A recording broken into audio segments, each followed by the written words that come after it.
Jean-Paul Marat nace en un territorio actualmente suizo denominado Vaudreuil en 1743 y en principio, debido a su formación en idiomas, debe viajar al exterior y se dedica al estudio de la medicina en París. Posteriormente debe trasladarse a Londres, donde escribe sus primeras obras, donde se convierte finalmente en médico y donde desarrolla su pensamiento político y filosófico.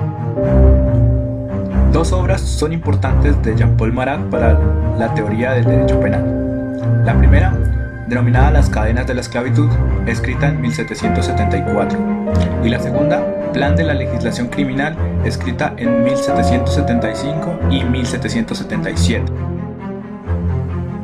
Sin embargo, Jean-Paul Marat debe retornar a París al ser contratado como médico del hermano de Luis XVI. En París, con el contexto de la Revolución Francesa, Jean-Paul Marat abandona su actividad como médico y se une a la facción de los jacobinos durante la Revolución, junto a Robespierre. Es considerado una de las principales figuras de la denominada época del terror en Francia. En 1793 es asesinado por Charlotte Corday, considerando este hecho como una tragedia y considerado Marat como mártir de la Revolución Francesa. Sobre el pensamiento de Marat, comenzaremos diciendo que sus ideas tienen su fundamento en el movimiento de la Ilustración y su punto de partida es la teoría del contractualismo, haciendo gran referencia a Rousseau. Sin embargo, añade otro componente a sus ideas políticas y es la preocupación social. Sus aportes al derecho penal se encuentran consignados dentro de su libro Plan de legislación criminal. Este libro tiene tres puntos principales. 1. De los delitos y las penas aplicables. 2. De los métodos probatorios, la fuerza de la prueba. 3. El procedimiento criminal. Dentro de las ideas de Jean-Paul Marat se encuentra la defensa del principio de legalidad, contemplando que las leyes penales no deben ser oscuras, deben ser sabias y justas. A diferencia de autores ilustrados como Beccaria, Jean-Paul Marat contempla como función de la pena el corregir a los culpables, no solo la prevención general que puede proporcionarse al aplicar la misma. Su defensa del principio de proporcionalidad de la pena es planteada desde el pensamiento utilitario. Plantea que sancionar un delito con una pena desproporcionada motiva a la realización de peores delitos, al terminarse el temor para cometerlos, pues se recibirían penas similares a quienes cometieran delitos menores. Para Marat, lo que previene los delitos no es la rigurosidad de la pena, sino la inflexibilidad de la misma.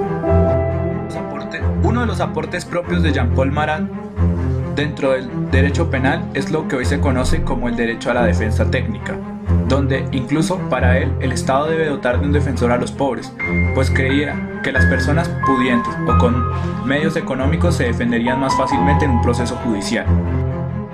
El desarrollo de Marat al principio de lesividad, él plantea en ese sentido que el legislador solo puede penar conductas que afecten el orden público, de lo contrario las leyes se convertirían en arbitrarias.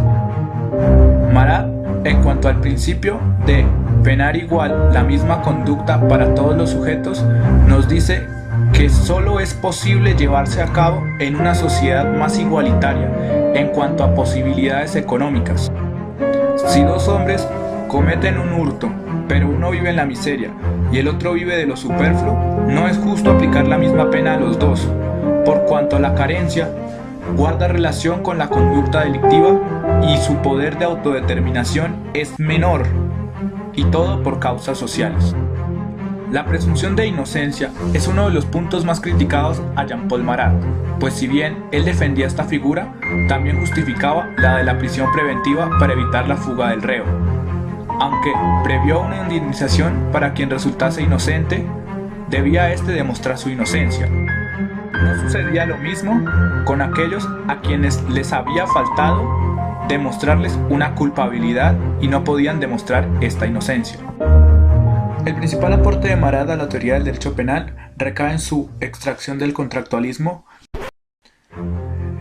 Jean-Paul Marat extrae que es obligación social el garantizar unos mínimos de subsistencia de los individuos, para que de esta manera el Estado tenga derecho a castigar las conductas delictivas. Planteado por Marat es lo que actualmente se conoce como el estado de necesidad justificante, en los casos de hurto que no pueden ser resueltos por insignificancia material. Sin embargo, esto no fue aplicado sino más de 100 años después de la muerte de Marat en Francia.